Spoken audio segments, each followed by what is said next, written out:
시청자 여러분 안녕하십니까? BOA 모닝뉴스 시작합니다.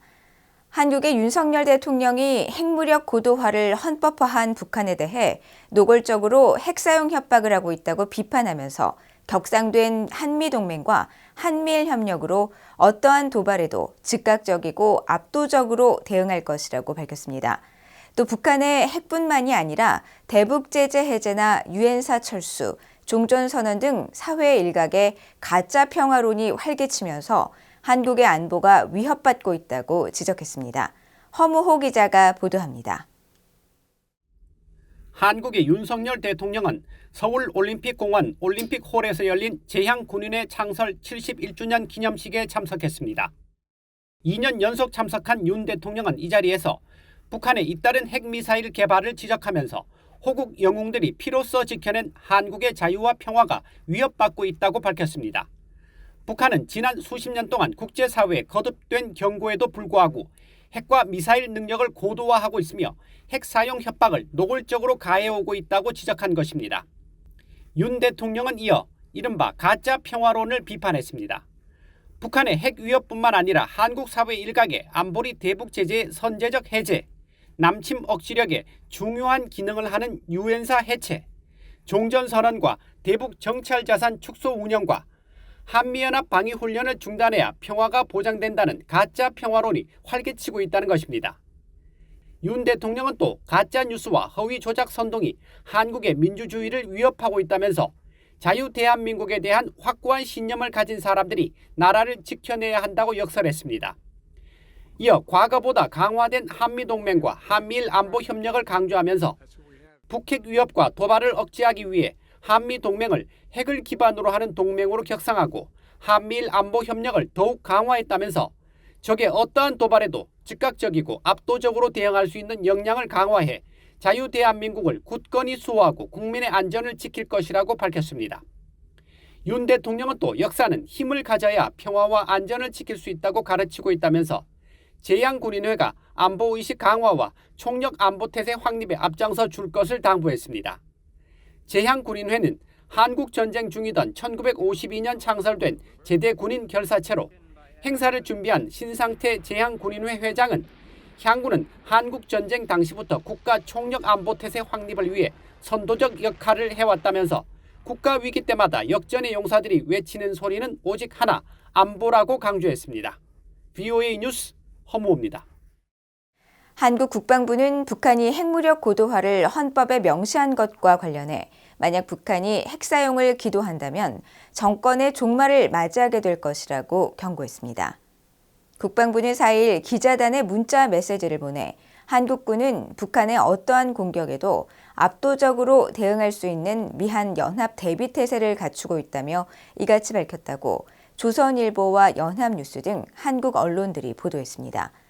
보도에 따르면 한국 국방부는 이어 북한은 작년 9월 법제화했던 핵무력 정책을 이번에 북한의 헌법에 명시함으로써 파탄난 민생에도 불구하고 핵포기 불가와 함께 핵능력을 고도화하겠다는 야욕을 더욱 노골화했다고 비판했습니다. 또 북한의 핵무력 헌법 명시는 한반도를 포함한 국제사회의 평화와 안정을 해치는 심각한 위협이며 이 때문에 북한은 국제사회로부터 더욱 고립되고 북한 주민들의 고통은 한층 심화될 것이라고 지적했습니다. 한국의 국가정보원은 최근 북한이 김정은 국무위원장의 해군 군사력 강화 지시에 따라 한국 조선업체를 대상으로 집중적인 해킹 공격을 하고 있다고 밝혔습니다. 국정원은 지난 8월과 9월 북한의 해킹 조직이 한국의 주요 조선사에 공격을 시도한 사례를 여러 건 포착했다고 밝히고 북한 해킹 조직들이 한국 조선업체를 집중적으로 공격하는 것은 김정은의 중대형 군함 건조 지시 때문인 것으로 판단된다고 분석했습니다. 이어 북한 해킹 조직은 정보기술 유지보수 업체의 개인 컴퓨터 PC를 점거해 우회 침투하거나 내부 직원을 상대로 피싱 메일을 유포한 뒤 악성 코드를 설치하는 수법을 주로 사용한 것으로 조사됐다고 밝혔습니다. 앞서 북한의 김정은 국무위원장은 최근 선박용 엔진 등을 생산하는 평안북도 북중기계연합 기업소와 주요 군수공장을 시찰하면서 해군 무력 강화와 선박 공업 발전을 중요 노선으로 제시했습니다. 북한이 이번 달 군사정찰 위성 3차 발사를 예고한 가운데 미국 공군의 통신 감청용 정찰기 RC-135B 리벳 조인트가 한국 상공을 정찰 비행했습니다. 군용기의 위치 정보를 추적하는 오셔너 등에 따르면 미군 정찰기 리벳 조인트는 한반도 시각으로 3일 오전 9시쯤 한국 상공을 비행한 항적을 공개했습니다. 리벳 조인트는 이날 한국 강원도 상공에서 위치를 보이고 이후 경기도 남부 지역을 지나 한국 서해 상공에 진입한 동선을 남기며 레이더에서 사라졌습니다. 리벳 조인트는 수백 킬로미터 밖에 떨어진 전자정보와 통신정보를 수집하고 발신지를 추적할 수 있는 정찰기입니다.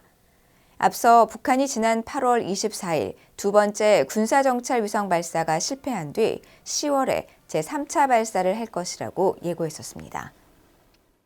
러시아의 크렘린궁은 블라디미르 푸틴 대통령의 북한 방문 계획이 아직 결정되지 않았으며 외교 채널을 통해 날짜가 조율될 예정이라고 밝혔습니다.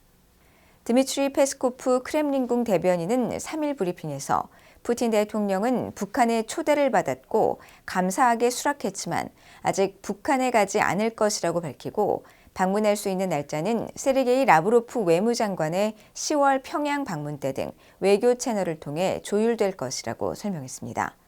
페스코프 대변인은 이어 푸틴 대통령의 중국 방문 계획에 대해서는 곧 관련 정보를 제공할 것이라고 말했습니다. 앞서 크렘린궁은 지난달 푸틴 대통령이 북한의 김정은 국무위원장과 러시아 극동 지역에서 군사 협력 등을 중심으로 한 정상회담을 한 뒤 방북 초청을 수락했다고 발표했었습니다. 이상으로 VOA 모닝 뉴스를 모두 마칩니다. 시청해주신 여러분 고맙습니다.